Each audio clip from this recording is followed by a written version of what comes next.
Bismillahirrahmanirrahim. Assalamualaikum warahmatullahi ta'ala wabarakatuh. Salam sejahtera. Alhamdulillah, syukur saya kehadirat Allah kerana diberi kesempatan untuk saya bersama-sama berkongsi sedikit pengalaman dalam segmen bicara inspirasi. Terima kasih kepada pihak media, tim media UniKH kerana memberi saya ruang dan peluang ini. Saya Faiza binti Osman, berasal daripada Johor Bahru. Apa yang ingin saya kongsikan adalah sedikit perjalanan atau way of life hidup saya sebagai cancer survivor. Saya bersyukur kerana hingga saat ini Allah masih pinjamkan nyawa untuk saya meneruskan kehidupan, untuk saya melihat dunia. Sihat itu mahal. Kenapa saya kata sihat itu mahal? Saya pernah terbaca ada satu petikan daripada sebuah hadis Sahih riwayat Al-Bukhari, iaitu hadis 6049. Dua nikmat yang sering dilupakan oleh manusia ialah kesihatan dan masa lapang. Sungguhnya nikmat kesihatan dan kelapangan adalah dua perkara yang sering kali dilupakan dan diabaikan, kecuali apabila datang waktu sakit dan waktu sibuk. Barulah seseorang itu terfikir bagaimana ia telah mensia-siakan nikmat sihat dan lapang tersebut. Itulah yang saya rasakan pada diri saya. Dalam kegembiraan saya menjalankan aktiviti saya, ialah Allah tu nak uji kan. Pada tahun 2016 saya didiagnos kanser tahap 3. Saya pun tak sangka sebenarnya, sebab tak ada simptom. Saya tak ada simptom langsung menunjukkan saya kena breast cancer. Kerana apa yang saya rasakan pada saat itu adalah saya mengalami sakit tulang belakang, belikat belakang, dan tangan saya sebelah kiri terasa kebas. Hari ke hari saya rasakan begitu keadaan kesihatan saya, kesakitan tu bertambah-tambah. Jadi peringkat awal saya hanya pergi buat acupuncture, saya buat bekam, dan saya pergi ke klinik lah, maksudnya saya pergi ke hospital untuk dapatkan rawatan. Doktor hanya cakap sakit sendi. Hampir sebulan jugalah saya bulang alik ambil ubat, dapatkan ubat, tapi penyakit tak juga berkurangan. Akhirnya doktor syorkan saya rujuk kepada pakar pembedahan. Jadi bila saya ke sana, saya ingat lagi pada bulan 8 2016 jadi apabila dibuat pemeriksaan, didapati macam ada satu ketolan pada payudara sebelah kiri saya. Sedangkan keadaannya normal, tak ada apa-apa. Tapi doktor realise macam ada sesuatu. Jadi saya tak buat mammogram, tak buat apa-apa, tapi doktor kebetulan saya jumpa tu ada doktor pakar, doktor pakar. Jadi doktor mensyorkan untuk saya terus buat biopsi. Itu jam juga saya diarahkan untuk pergi ke bilik untuk dapatkan untuk dibuat biopsi lah. Maknanya dia ambil sedikit tisu untuk didiagnose lah.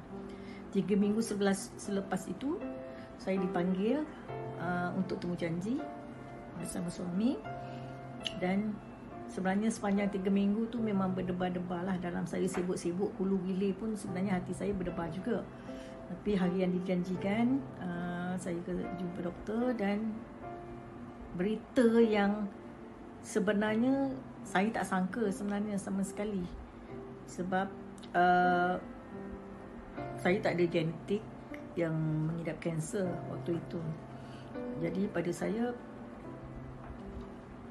penyakit kanser ni seolah-olah sesuatu yang sukar jugalah saya terima peringkat awal. Apabila doktor kata positif kanser tahap 3. Dah lebih kurang 5 cm, besarnya 5 cm. Saya punya, saya disyorkan untuk buat rawatan lah. Dalam tempoh 3 minggu saya kena dapatkan rawatan, temu janji untuk buat semualah proses sebelum saya menjalani rawatan kemoterapi. Saya disyorkan untuk jalani 6 cycle kemoterapi, yang ini selama hampir 6 bulan. Kerana memandangkan kanser telah besar lah, dan doktor mengatakan bahawa kanser saya sudah merebak. Jadi kalau lambat saya jalani kemoterapi, kanser akan pergi kepada stage 4. Jadi memang bila lepas buat biopsi, sel kanser saya telah merebak kepada 9 cm. Jadi saya perlu cepat-cepat dapatkan tarikh untuk kemoterapi. Alhamdulillah, rezeki Allah. Jadi saya dapat tarikh yang diberi, saya telah dapat tarikh yang diberikan. Jadi sebelum saya jalani kemoterapi, macam-macam jugalah saya dengar andaian daripada sahabat-sahabat, ramai yang mengatakan tak payah buat kemoterapi, pergilah berubat mana-mana kan. Tapi saya rasa saya jenis yang tak mudah percaya dengan bomo tu. Macam kata pergi berubat tradisional macam tu, saya tak suka. Saya lebih suka kepada yang berkonsepkan syifa. Jadi kebetulan rakan saya bekas pesakit brain tumor, dan dia mensyorkan saya supaya cuba dapatkan rawatan daripada Pusat Al-Hidayah, dan dapatkan buku berkenaan dengan kanser. Jadi ini adalah bukunya, iaitu Perubatan Al-Quran Rawatan Kanser. Inilah buku pertama yang saya baca, dan saya terus hubungi Tuan Haji Lokman Abdul Hamid. Di situlah bermulanya saya menjalani rawatan secara terapi Al-Quran. Saya dapatkan rawatan pada beliau dulu, sama ada penyakit saya ini perlukah saya buat kemoterapi atau sebaliknya. Dan dinasihatkan saya perlu jalani kemoterapi kerana kanser saya bukan disebabkan sihir, dia adalah fizikal. Jadi saya sebelum tu saya buat solat hajat, saya buat istikharah, dan keputusannya saya ambil dua keputusan. Maksudnya saya pergi buat, dalam masa saya pergi ke Syifa, dan saya pergi juga jalani proses kemoterapi. Alhamdulillah, sebulan selepas tu saya jalani kemoterapi. Kemoterapi pertama memanglah agak meletihkan lah. Memang keadaan kita mula rasa kurang selesa makan, rasa letih, rasa mengantuk. Jadi memang sepanjang tu saya nak rehat aje lah. Jadi saya perlu rehat 3 minggu rehat. Jadi bekerja dan saya terpaksa rehat. Padahal proses kemoterapi tu cuma ambil masa 1 jam saja, sebab dia adalah daycare treatment lah. Jadi saya perlu rehat, dan perlu betul-betul kuat lah sepanjang kemoterapi supaya dapat jalani kemoterapi yang kedua.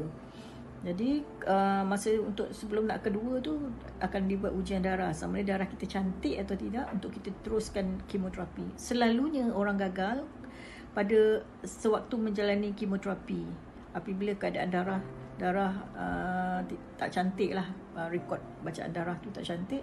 Tu yang kadang-kadang menyebabkan sel kanser cepat mengganas dan merebak pada seluruh badan. Jadi saya bersyukur sangat sebab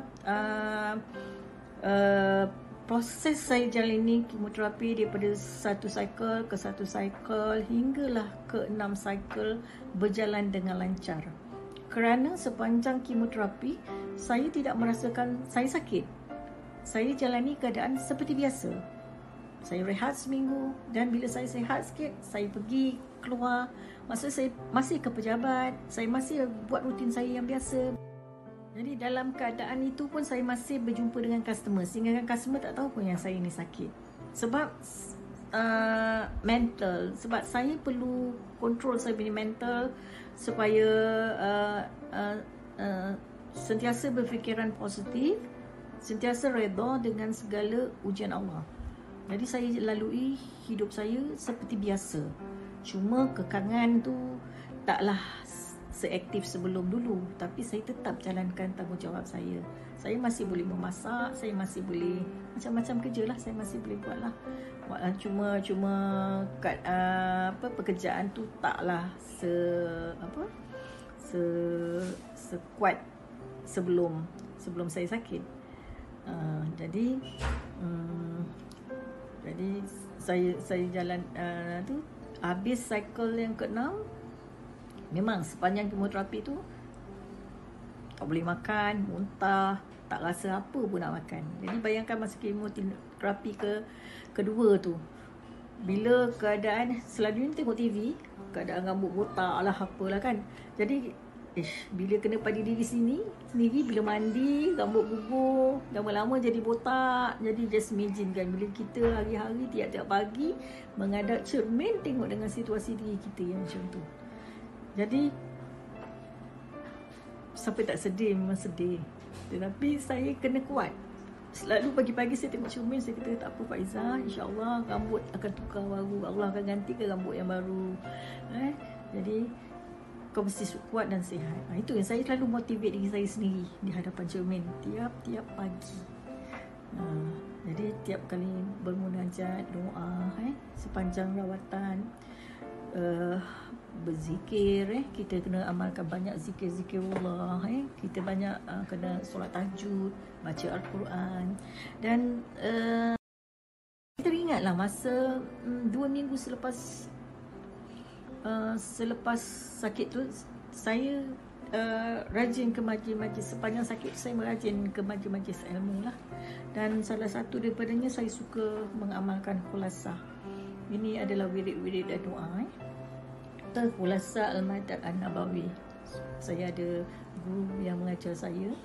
Okey. Jadi di sinilah bermulanya segala amalan rutin saya untuk menguatkan spiritual saya. 2000 pada cycle ke-6 saya diuji lagi dengan slip disc masa tu. Jadi sebab satu hari tu saya flat, saya tak boleh bangun tu. Hari terpaksa dikejarkan ke hospital. Jadi sebab terpaksa doktor buat scan, bone scan lah, untuk mengesan sama ada kanser saya tu telah merebak ke tulang ke tidak. Syukur Alhamdulillah tak ada. Jadi benda tu cuma slip disc lah. Mungkin sebab terlalu lama sangat saya kadang-kadang saya berehat, berbaring ke kan. Jadi itu punca juga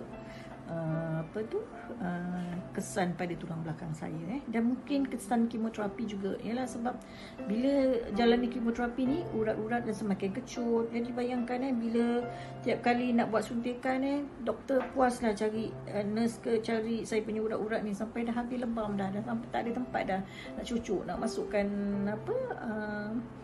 masukkan ubat pada sendi-sendi saya sehingga sampai hari ni lagi lah.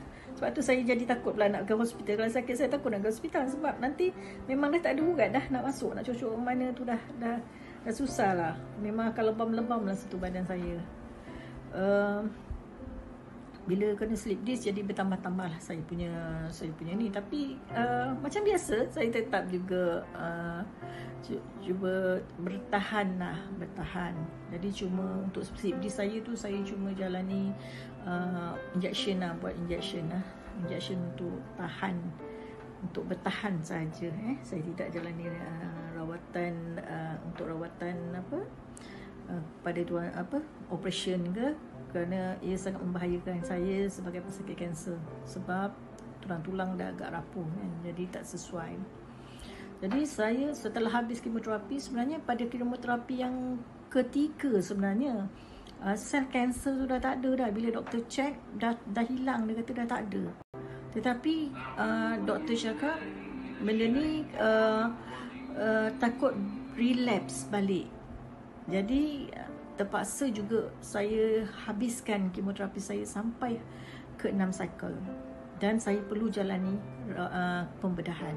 Jadi saya terpaksa ambil keputusan untuk ikut semua prosedur, dan pada bulan 1 saya jalani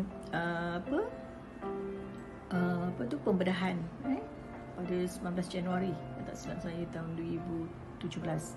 Saya jalani pada tu hari Khamis saya jalani pembedahan. Saya bersyukur sangat-sangat kerana berkat doa ahli keluarga, rakan-rakan, dan saya tak sangka pada waktu saya menjalani pembedahan di sekolah suami saya, anak-anak muridnya, ramai semua yang sedekahkan, mendoakan untuk saya pada pagi tu. Terima kasih kepada warga SK Pulau Perdana.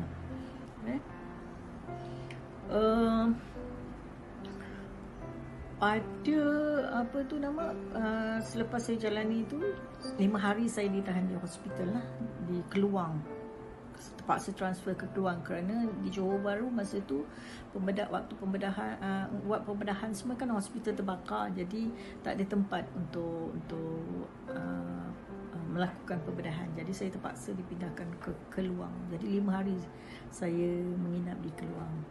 Syukur Alhamdulillah 2 hari selepas jalani pembedahan saya dah boleh bangun, dah boleh melakukan solat. Itu yang saya minta sangat bila saya sedar.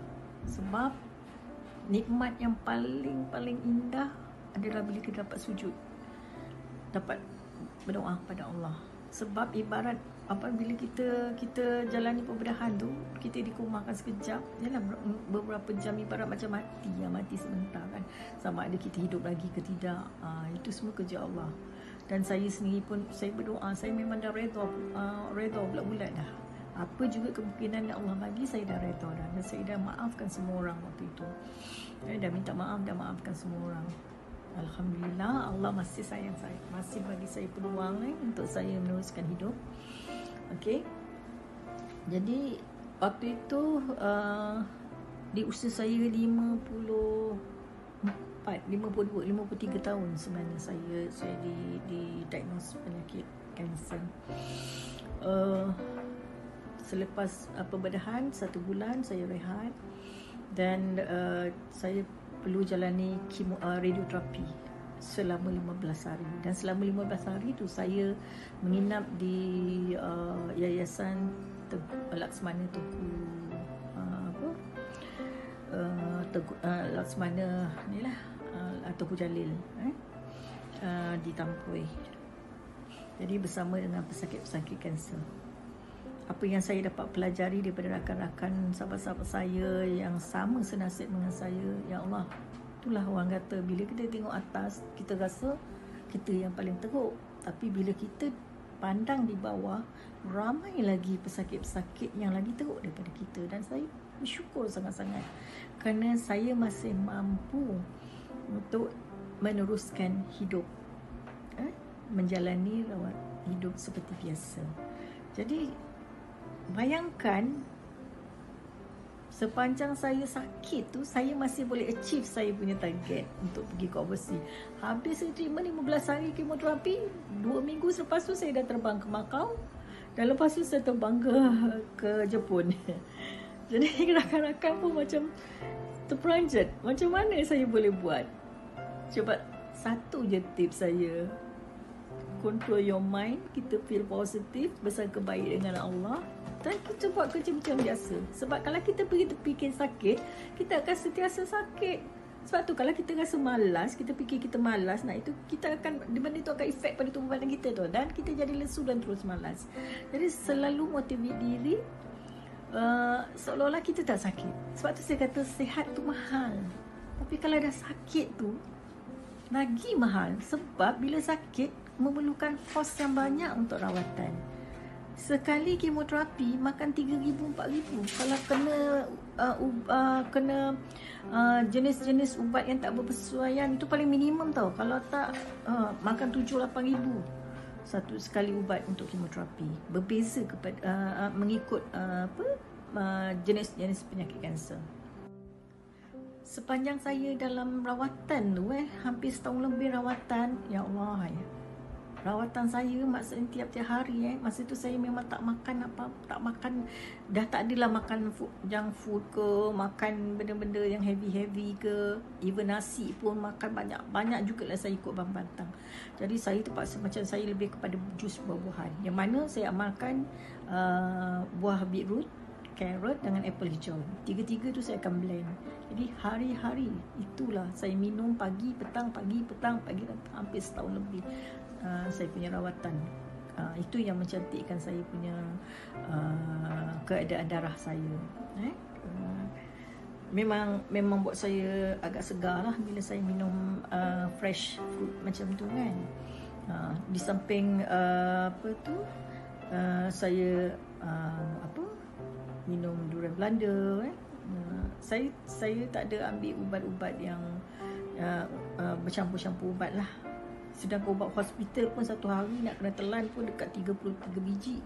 Ada satu masa tu saya dekat 99 biji. Kerap banyak lah. Bila makin banyak makin lama kita punya cycle tu kan, macam-macam ubat dah kita perlu telan, sehingga kan memang tak rasa apalah. Memang dah biru lebam semua, bibir tekak lidah semua, memang makan tu tak rasa. Itulah pengalaman saya. Nak kata sakit, memang sakit lah. Cabaran, dugaan orang yang dihidapi penyakit dia tahu. Jadi saya tak nak cerita lebih-lebih pasal soal sakit ni. Semua orang ada pengalaman sendiri tentang sakit. Cuma apa yang saya nak cakap, jangan putus asa. Apabila kita diuji dengan kesakitan, jangan sesekali kita berputus asa. Sebab daripada ayat Al-Quran sendiri kan, Allah pernah dalam ayat surah Asyura ayat 80 kan, dan apabila aku sakit, dialah yang menyembuhkan. Jadi sakit tu datang daripada dia, dan kesembuhan tu datang pada dia. Jadi pada dia je lah kita kembali. Saya bersyukur sangat.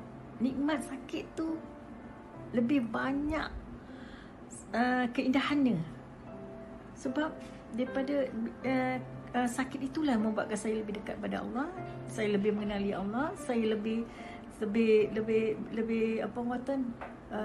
istiqamah dan memperbaiki diri saya lah. Di situlah yang menjadi kekuatan saya. Kalau dia tak pandang kita, kalau takkan kita sentiasa hidup senang aja sehingga kita lalai, itu istiraj namanya. Jadi bila dia jentik kita, itu tadi bila dia uji kita adalah dia jentik kita kan untuk nak mengingatkan kita siapa kita, apa tujuan dan matlamat kita hidup, way of life kita, perjalanan hidup kita kat dunia ni. Untuk apa? Dunia ni hanya sekadar untuk kita tinggal.